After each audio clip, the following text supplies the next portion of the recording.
Mulligan challenge at Maple Golds. Wish me luck. What's up, everyone?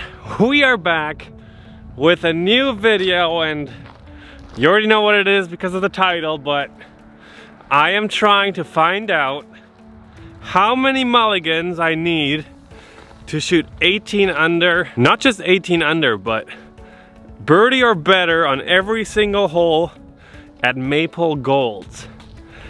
And out of all courses in the world, I think this is probably one of the more tricky ones to do this. I don't know what's going to happen. I've been thinking about how many mulligans I might need, but it's almost impossible to predict. Just think about it. If you know this course, there's just so many holes that you just don't birdie on a regular basis at all. Like hole 6, hole 7, hole 18, hole 16.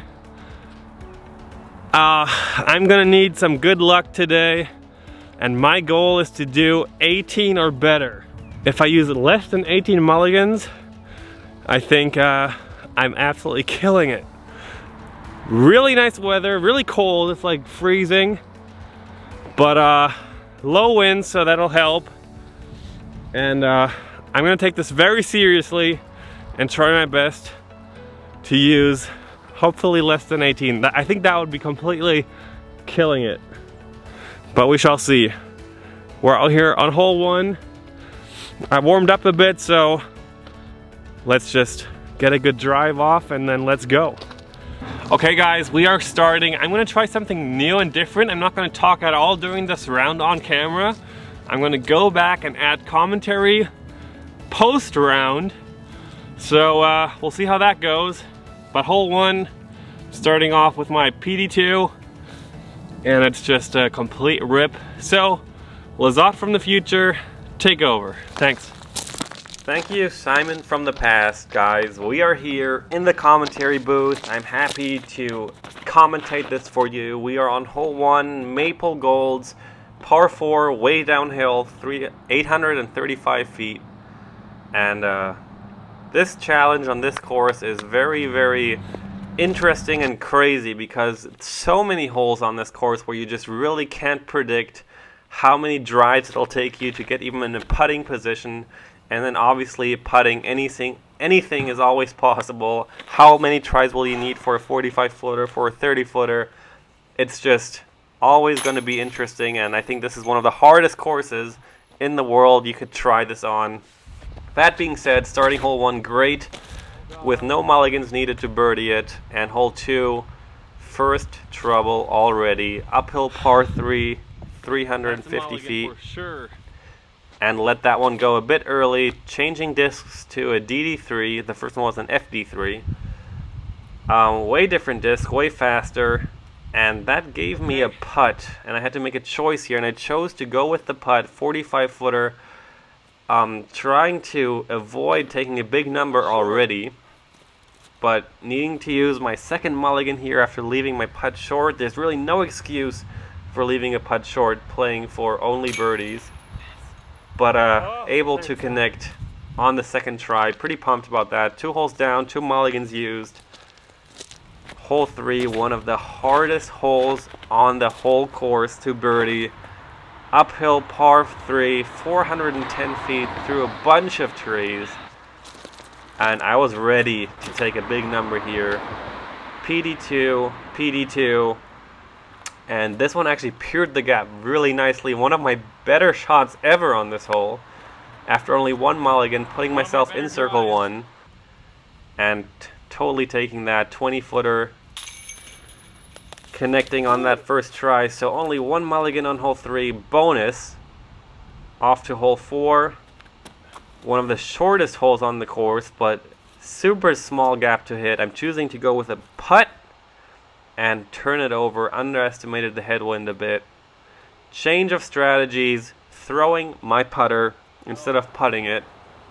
Hit the gap nicely, but leave myself a little tricky putt with a little headwind breeze downhill.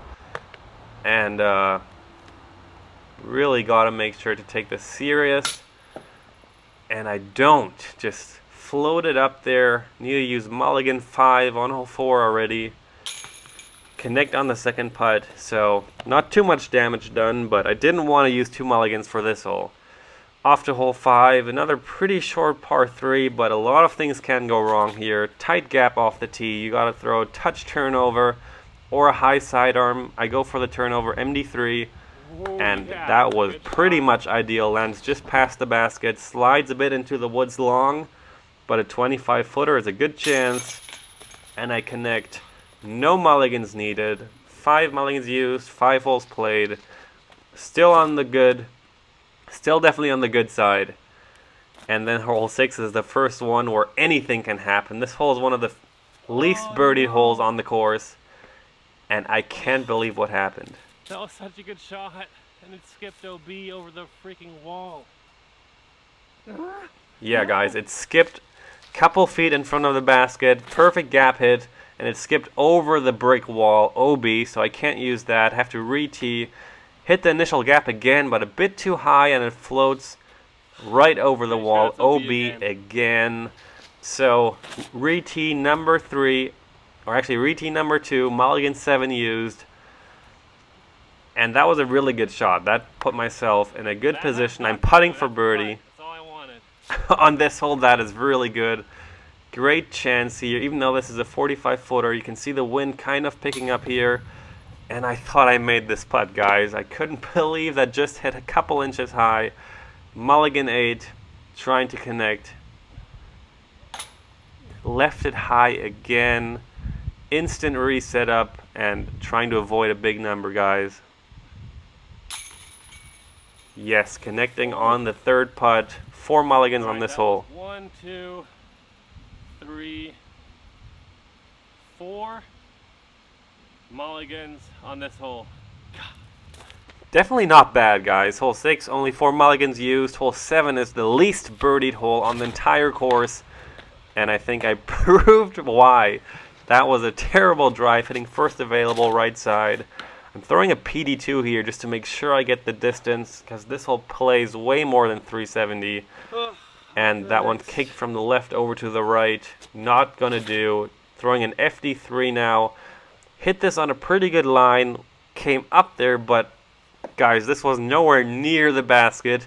I chose to go with it anyway because I thought maybe I get lucky and hit this insane putt from way back here. 70 footer in the bush.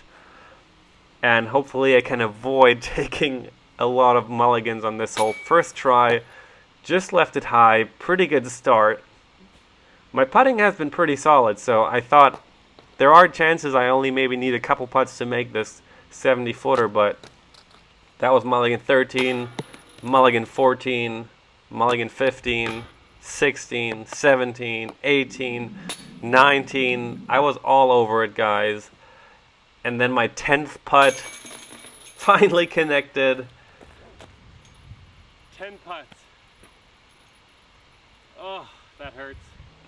Yeah, I'm in pain, guys. I didn't plan to take 11 mulligans on one hole, but that's Maple Hill Golds for you. You never know, and it's still not too much damage done. It's still okay. If I play well from here on, I can still have a respectable number, and if stuff like this keeps happening, it's gonna be tough. That one slid off the safe green, backwards onto the ice, and I had to rethrow. Use mulligan 21, and that gave myself a 20 footer. This little bush tree right here is kind of where everyone lands, and this is a very short putt, 15, maybe 16, 17 feet. Routine, off to hole 9, guys. This says par 3, but we're playing it as a par 4. That's how it was played at the last tournament here. That's what it should be. So this is not a bad drive, a little left side, and that leaning tree there really was in my line, so I had to try and like air bounce it underneath that leaning tree, and that one just skipped out the back side of the green OB, so I had to rethrow, and that one came up just short. I am building another number here, guys.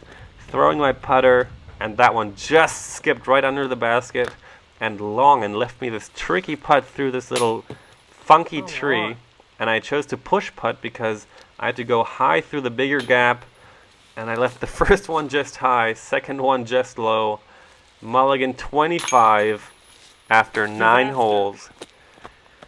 I might have underestimated this course, guys, or maybe I'm not playing as well. It felt like I was playing well. I was driving pretty solid. I was making decent putts. Even the putts that weren't great were not bad putts. This hole is a hole that I should park every time. It is 380 way up the hill.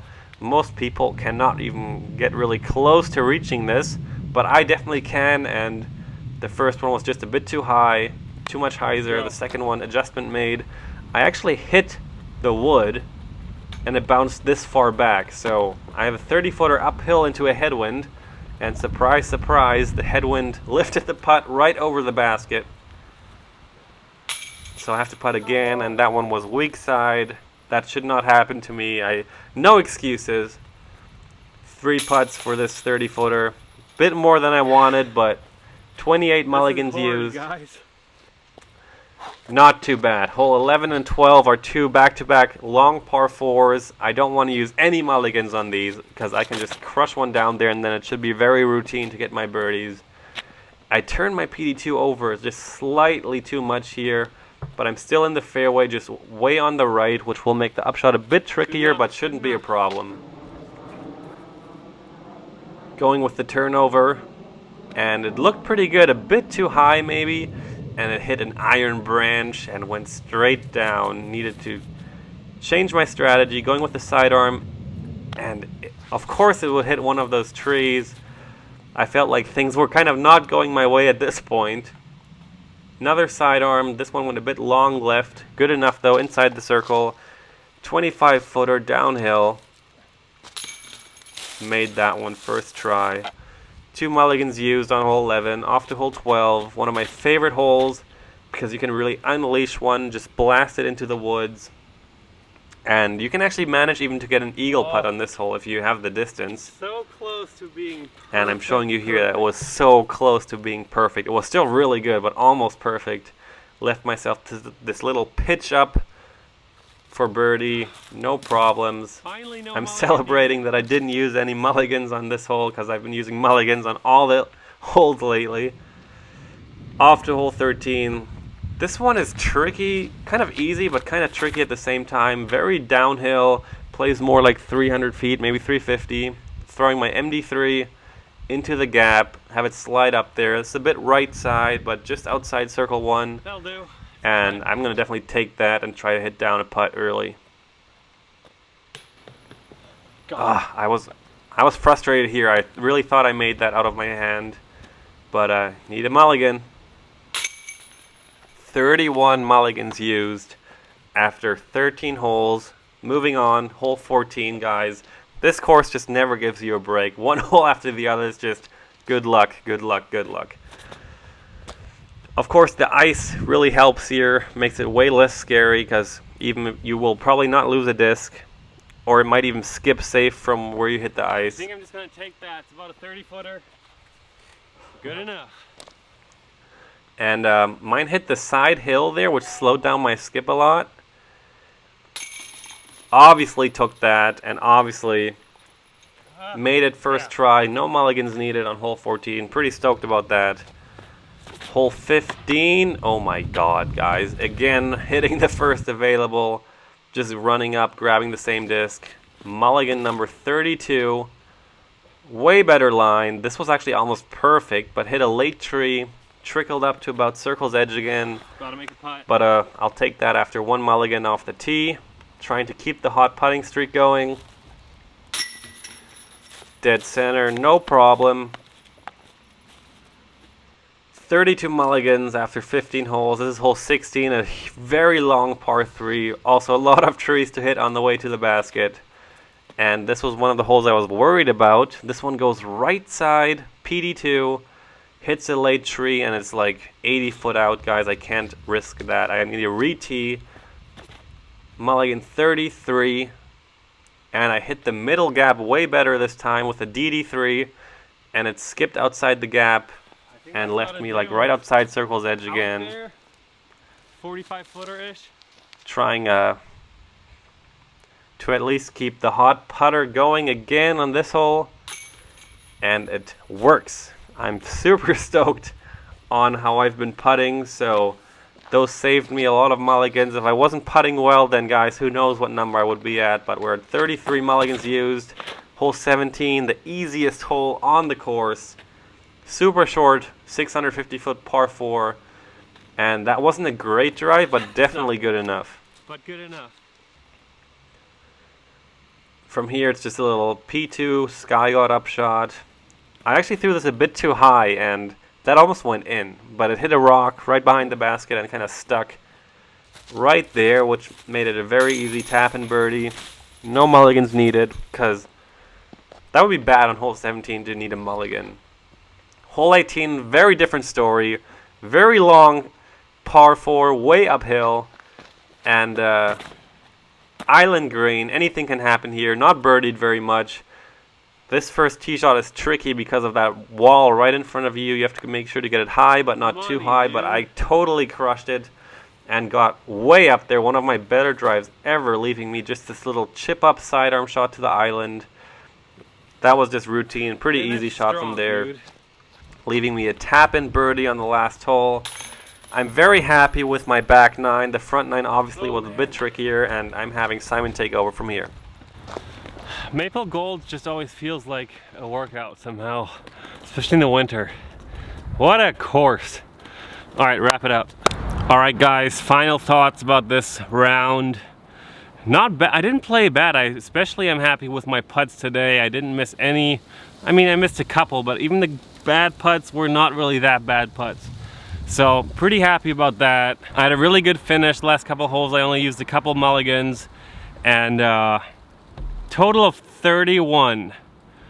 And if you think about that, I used 11 on one single hole, hole 7. That kind of broke me. Without that, I would have used 20, which is very close to my goal. So very fun experience counting the mulligans. So Maple Hill Golds, one of the toughest courses in the entire US and the entire world. And I think 31 is actually not bad at all. I had a great time. I hope you enjoyed watching, and thanks for all the support. We're almost at 40,000 subscribers, guys. Mind-boggling. Thank you, and keep it going. Hit the like button, hit the subscribe button, join the family, and see you at the next one. Thanks.